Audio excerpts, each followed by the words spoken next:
Hello, everybody. It's Bill's That College Football Guy here with, yet another preview and prediction video. This time we're talking about the Houston Cougars of the Big 12. Oh, my goodness. Got a bit to get into in this one, don't we? So let's get into it. But first off, Houston went 4-8 last year when Willie Fritz, the former Tulane head coach, I believe, came in and starting his second season at Houston. Although, even though it's his second year, he has two new coordinators already. Slade Nagel, love the name, begins his first season as the offensive coordinator at Houston. Last year, he was the special teams coordinator and tight ends coach at LSU.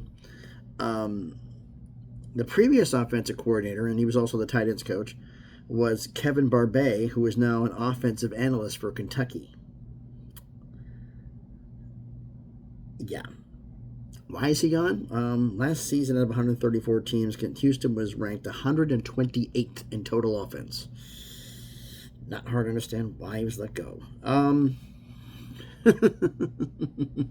So, defensively, Austin Armstrong takes over as the defensive coordinator. He was previously the DC at Florida.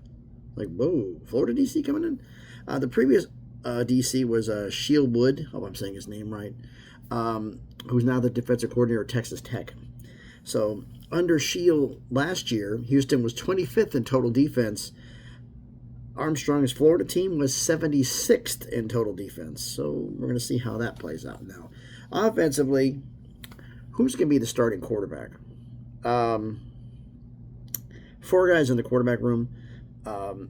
Biggest name is Connor Wegman, the junior transfer from Texas A&M, 64 for 114, 819 yards, 3 touchdowns, and 5 picks, more interceptions than touchdowns. You've also got Zion Chris, the junior holdover from last year's squad, 83 for 130, 824 yards, 4 touchdowns, 8 picks. The other two quarterbacks, Jake Soch, the junior, and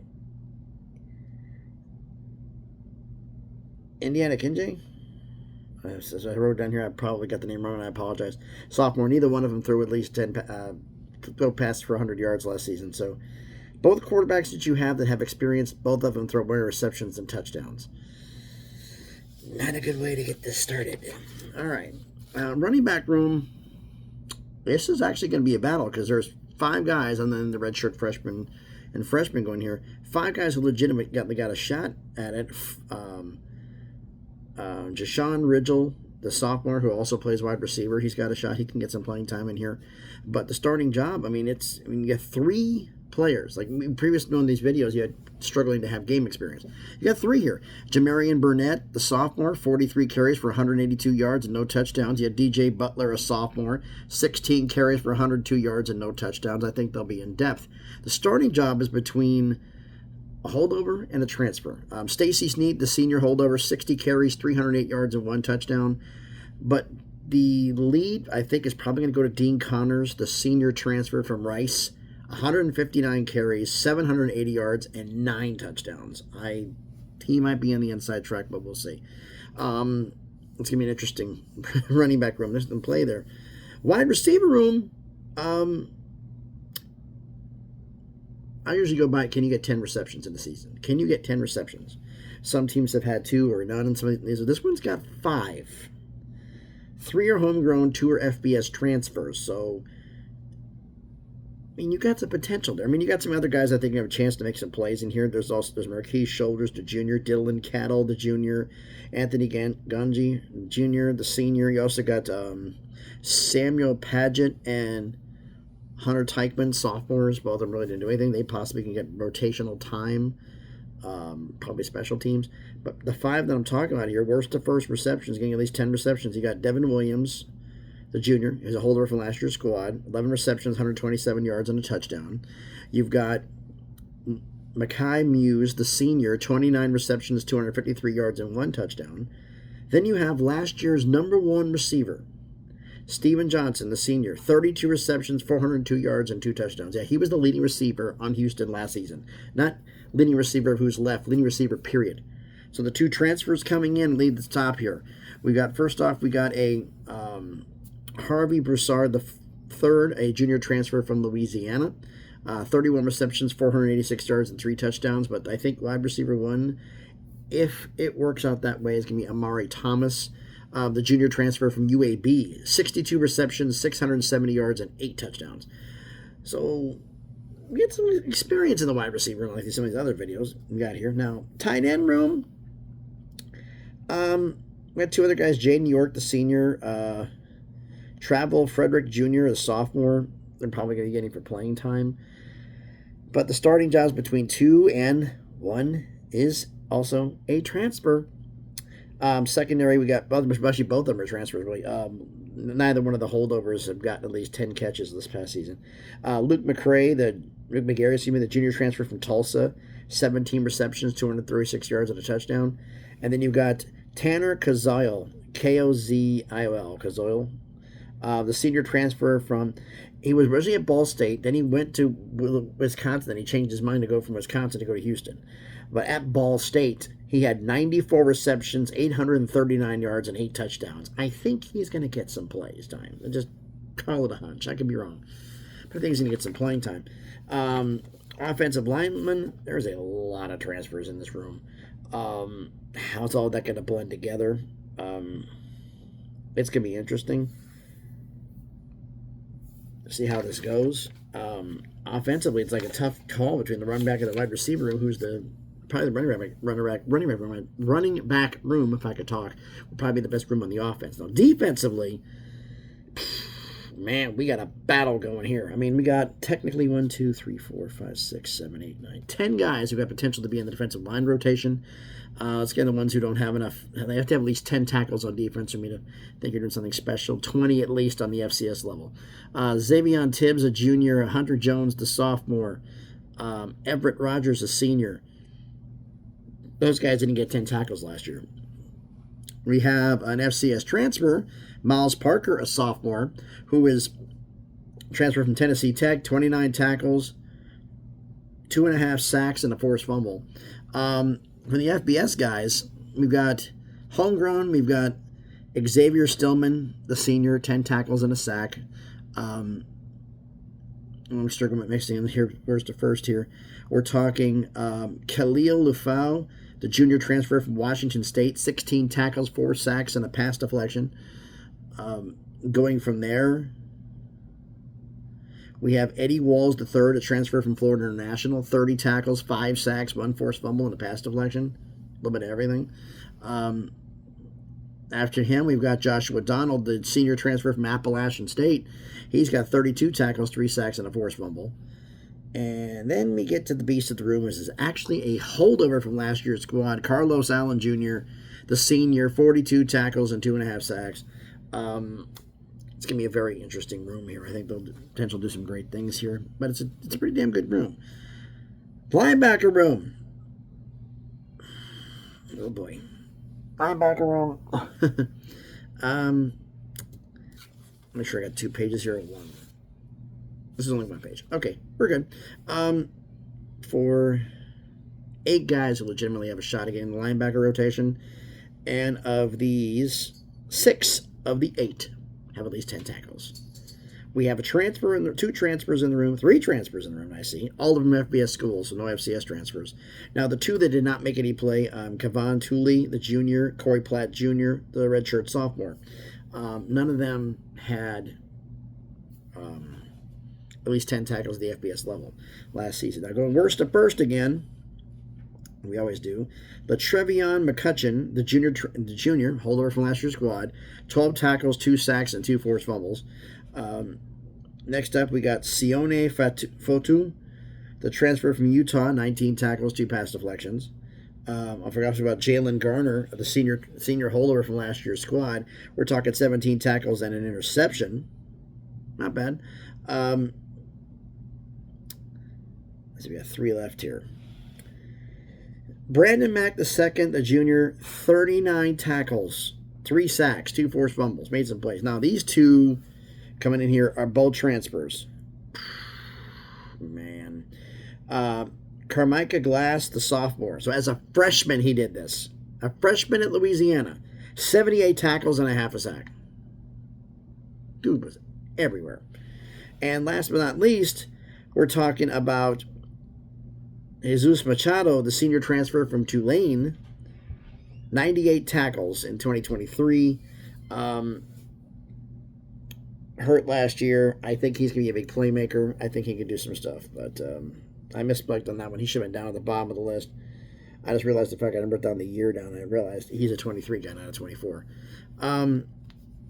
So we got some playmakers in the linebacker room, and it's pretty solid to see how things are going. The secondary, the defensive backs. This is the best room on the team, and it's not even close. We got legit 1, 2, 3, not counting the redshirt freshmen and freshmen. 1, 2, 3, 4, 5, 6, 7, 8, 9, 10, 11, 12, 13, 14. 15 guys. 15 guys who have a legitimate shot at getting playing time here. And how many of them have 10 tackles or more at the FBS level? 8. Got to have a couple FCSs at 2 as well. But the ones who didn't have at least 10 tackles at the FBS level, J.D. Rhyme, the junior, Jamal Shaw, and Johnsley Barbas, the sophomore, Elijah Young, the sophomore. Transfer-wise, I had a transfer of Alvin Williamson Jr., the transfer from junior transfer from Vanderbilt. Transfer from Vanderbilt. He's also didn't have 10 tackles this past season. As for FCS, I'm looking here at my sheet. We got, as the door creaks open. Ghost of the machine. Zelmer Vetter. Love the name. Zelmer Vetter. The senior transfer from Sacramento State had 38 tackles, 1 sack, 1 forced fumble, 1 pick, and 4 pass deflections. Did he sell any popcorn? And we also have C.J. Douglas, a junior transfer from Samford, 55 tackles, 2 forced fumbles, a pick, and 5 pass deflections. So all in all, and everything concerned, not bad at all for that. But the guys who actually made plays, good Lord, I gotta get started on this thing, because there is a lot to do here. Okay, we're doing worst to first, 10 tackles, most up to first place. So lowest to first, we got, whew. All right, we'll start with Jordan Allen, the sophomore transfer from LSU. As a freshman, he had 13 tackles and a pass deflection. Okay. Checking up here. Moving up from there. Next up, as crazy as this sounds, Will James, the sophomore transfer from Southern Miss. This is a true freshman. 35 tackles and 7 pass deflections. So, hello. There's a playmaker there. Move up from there. You got Latrell McCutcheon, the senior, holdover from last year's squad. 36 tackles, a forced fumble, and 2 pass deflections.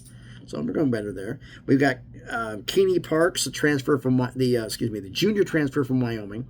41 tackles and 7 pass deflections. Next up, we also have Mark Stampley, the second, a senior transfer from Georgia Southern. 42 tackles, 2 sacks, 1 forced fumble, 3 interceptions, and 4 pass deflections. All over the place. After him, we got Rook Brown. Love the name, Rook. W-R-O-O-K. Rook Brown. The senior transfer from Wyoming. I mean, lost a couple players, didn't they? 48 tackles, 3 picks. One of those picks was a pick 6 and 6 pass deflections. We're still not done yet, folks.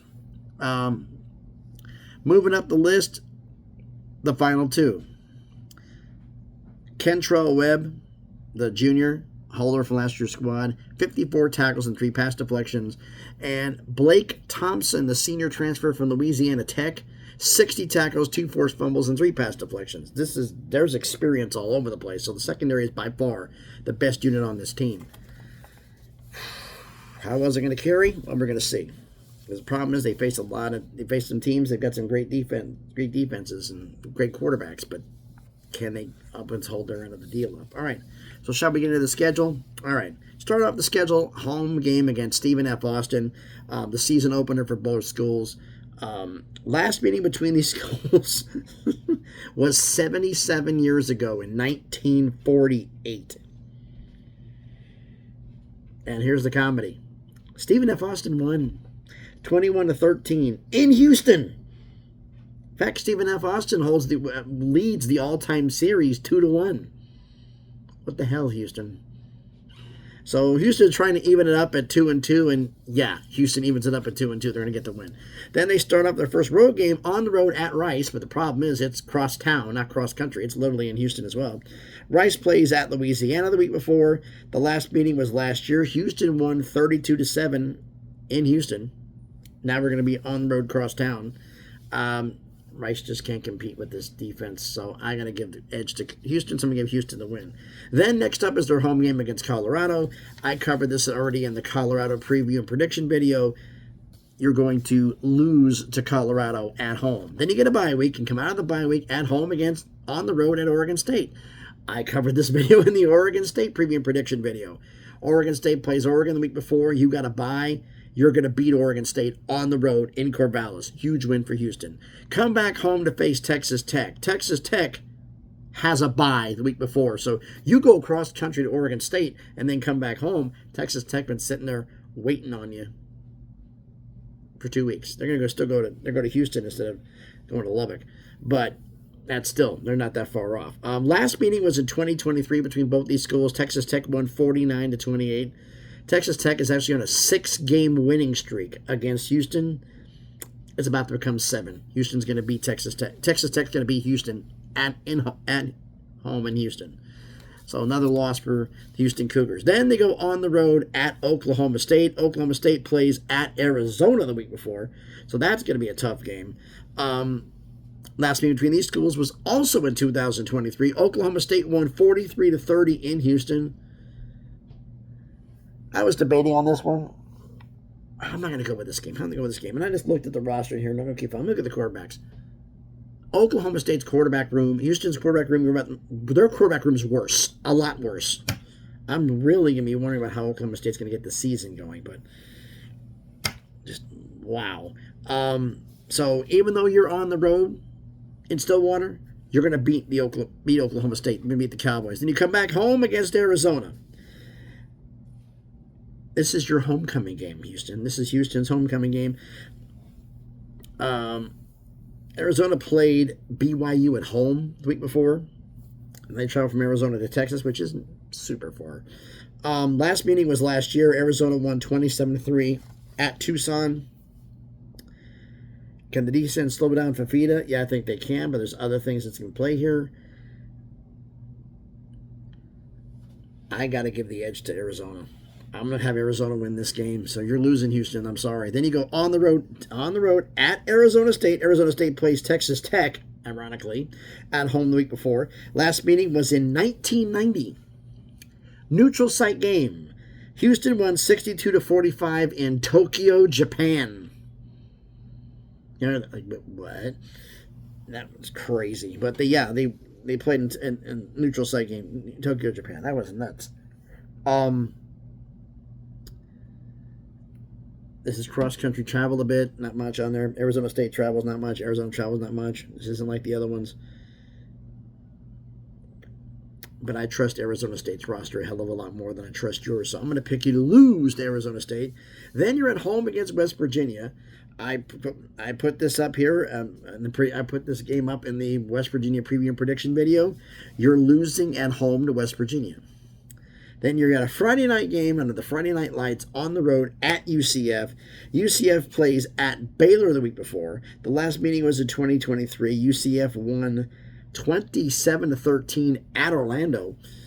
Guess what? You're at Orlando again on a Friday night, and you're going to lose to UCF again. Then you get a bye week. Come out of the bye week at home against TCU. TCU plays at BYU the week before. So they're going to go all the way up to Utah, and then they got to come back to Texas. And you're going to be at home the entire time. So 2 weeks prepared for them. Last meeting was last year. Houston won 30-19 on the road in Fort Worth. And sorry, TCU, but they're beating you again. I'm going to pick you to beat TCU in that game. And finally, the last game of the year on the road against the Baylor Bears. I covered this in the Baylor preview and prediction video. Baylor will win that game. So you're going to lose 5 of your final 6 to finish the season 5-7, 2-7 in conference, because their non-con wins were against Oregon State, Rice, and Stephen F. Austin.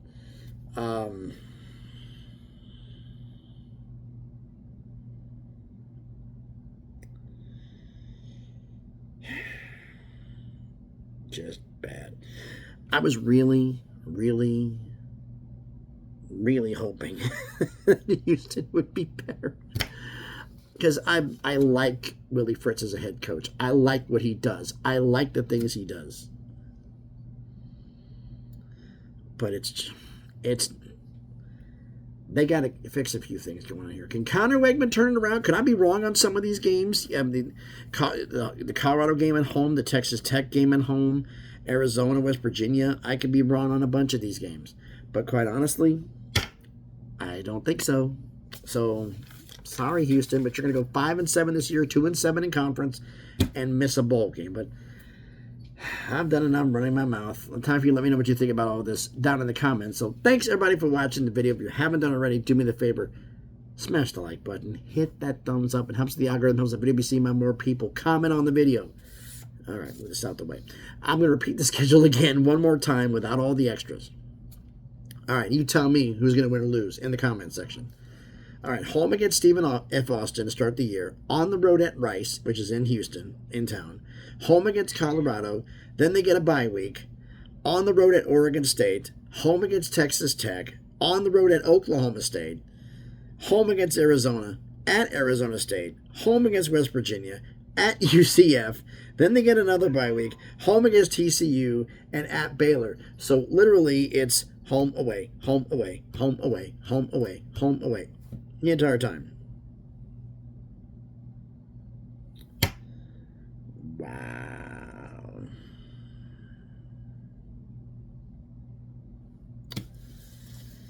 Man, this is crazy.